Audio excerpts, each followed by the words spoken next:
সাপ দুধ খেয়ে কিন্তু বিষ উবড়ে দেয়, আর গরু কিন্তু ঘাস খেয়েও দুধ দেয়। তদ্রূপ পার্থক্যটা খাবারই নয়, পার্থক্যটা হচ্ছে স্বভাবের। নিজেকে নিয়ে কখনো অহংকার করবে না।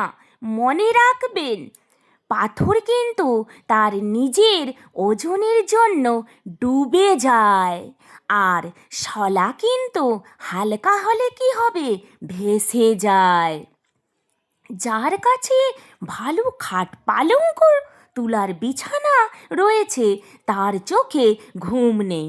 আর যেসব মানুষরা রাস্তাঘাটে শুয়ে আছে, একটা চাটাই পেতে শোয়ার মতো তাদের ক্ষমতা নেই, খাট পালঙ্ক তো দূরের কথা, তাদের চোখে ভরপুর ঘুম। আর যার মন আছে কাউকে দেওয়ার মতো, তার ক্ষমতা নেই। আর যার ক্ষমতা আছে কাউকে দেওয়ার মতো, তার মন নেই কাউকে সাহায্য করার মতো। হ্যাঁ, এটাই হচ্ছে আমাদের বাস্তব দুনিয়া, তাই না? তো কেমন আছেন বন্ধুরা? আশা করি ভালো আছেন। হ্যাঁ, আমিও বেশ ভালোই আছি।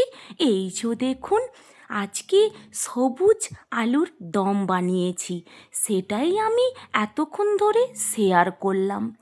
দেখেছেন আপনারা তো নিশ্চয়ই এতক্ষণ আমি কি কি দিয়েছি, তবুও আমি বলে দিচ্ছি একবার, সবুজ আলুর দমে আমি কেমন করে কি কি দিয়েছি, কেমন করে বানিয়েছি।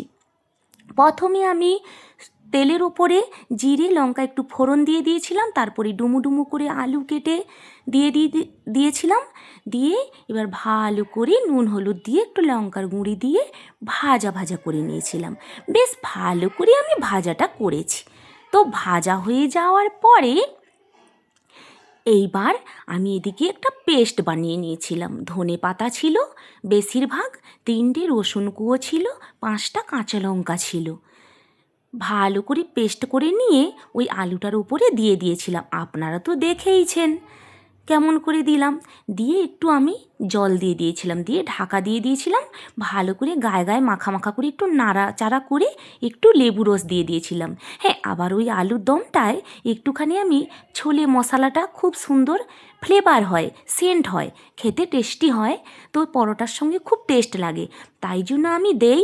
বাট ওটা দিতেও পারেন, নাও দিতে পারেন, ওটা কিন্তু অপশন না, কিন্তু আমি দেই। আমার বাবু সোনা, আমার সোনামা খেতে পছন্দ করে, খেতে অনেক টেস্টি হয় বলে। আপনারা যদি কখনো এরকম বানান, আপনারা দিতেও পারেন, বাড়িতে থাকলে দেবেন, নাও দিতে পারেন, বাট একবার বানিয়ে খেয়ে দেখবেন, খুব সুন্দর হয়। এই মূলোর পরোটার সাথে কেন, এমনি পরোটার সঙ্গে কেন, রুটির সঙ্গে কেন, ওই সবুজ আলুর দম খেতে কিন্তু অনেক টেস্টি হয় বন্ধুরা। এই যে দেখুন কত সুন্দর করে মূলোর পরোটা বানিয়ে নিচ্ছি লাল লাল করে। আমার মূলোর পরোটা রেসিপি তো আগের ভিডিওতে দেওয়াই আছে, তবুও আমি বলে দিচ্ছি। প্রথমে মূলোটাকে কুড়ে নিগড়ে নিয়েছিলাম, নিগড়ে ওই জলটাতে আটা মেখেছি আমি, পরিমাণ মতো নুন দিয়ে, একটু হলুদ গুঁড়ো, একটু গোটা জিরে দিয়ে আটাটা মেখে নিয়েছিলাম। আর মূলোতে একটুখানি গোটা জিরে, একটু গুঁড়ো লঙ্কা, একটু হলুদ দিয়ে, একটু নুন দিয়ে মেখে নিয়েছিলাম, পুর বানিয়ে নিয়েছিলাম। তারপরে আমি পুরটা আটার ভিতরে রুটির আকারে ছোট করে করে পুরটা ভরে ভালো করে এই দেখুন লাল লাল করে ভাজা করে নিচ্ছি। খুব সুন্দর দারুণ সুস্বাদু এই মূলোর পরোটা আর সবুজ আলুর দম, খেতে কিন্তু দারুণ দারুণ টেস্টি টেস্টি। একবার বাড়িতে বানিয়ে খেয়ে দেখবেন, তবেই না বুঝতে পারবেন, স্বাদে গন্ধে টেস্টে ভরপুর বন্ধুরা। তো কেমন লাগলো আমার এই রেসিপি আর বাস্তব গল্প? ভালো লাগলে যারা নতুন দেখছেন তারা কিন্তু অবশ্যই সাবস্ক্রাইব করে রেখে দেবেন। এতক্ষণ ধরে আমার ভিডিওটি দেখার জন্য অসংখ্য অসংখ্য ধন্যবাদ। আজকে আমি আসছি, আবার আসবো কোনো এক নতুন